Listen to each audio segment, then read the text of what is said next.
Hey guys! Welcome to Couple. Please like and subscribe if you like the video. Pope Francis is failing the thousands of victims of abusive priests in the US and around the world, survivors told CNN in emotional interviews. A rare letter of apology and contrition from Francis, and his promised meeting with Irish victims of priestly abuse this weekend has done nothing to ease the ongoing pain of the 5 people we met in Pennsylvania, where a grand jury concluded earlier this month that hundreds of priests raped, molested and abused boys and girls for decades. The Pope wrote that the Church abandoned child victims while the perpetrators were protected. He called for fellow Catholics to fast and pray, but offered no new directions to stop any current or future abuse. Those were hollow words for these 4 people abused by priests and a father who lost his son to drugs after his molestation. Sharon Tell says she was abused by a priest for 20 years beginning when she was 12.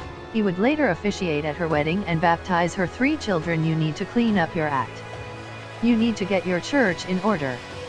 You need to take all of those priests that have been abusing children and put them in jail so they cannot abuse children any longer. You know, his letter was really nicely written. I give him credit for that, but it was not sincere. He was not proactive. And the only reason that he did it was because of the pressure. It was pressure on him to say something. John Delaney says a priest began abusing him when he was an 11-year-old altar boy, later raping him regularly, including on the altar. When he acted out, his family asked the same priest to counsel him prayer, penance, fasting. They're all words. I need action.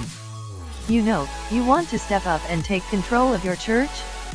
Demand that these bishops and these cardinals stop protecting predators, stop the lobbying against legislation that would help victims past, present, and future. Pretend it was your father that got abused. What would you do to protect your dad, Pope Francis? Would you pray for him? That would be it? Would you fast? Would that be it? That's not enough for us. He needs to take control of the church.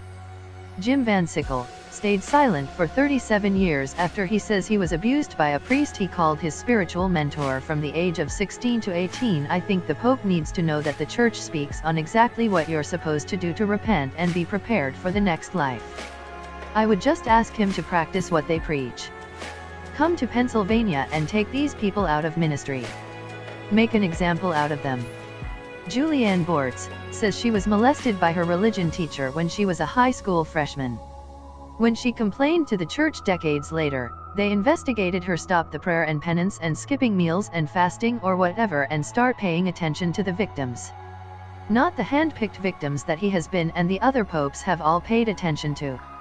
They're not listening to us, he is not listening to us. So if Pope Francis wanted to do something, maybe that would be a good place to start, but I really don't have much to say to him. I don't have the same feelings about a pope that I did before '02, the revelation of the priest molestation scandal in Boston in 2002.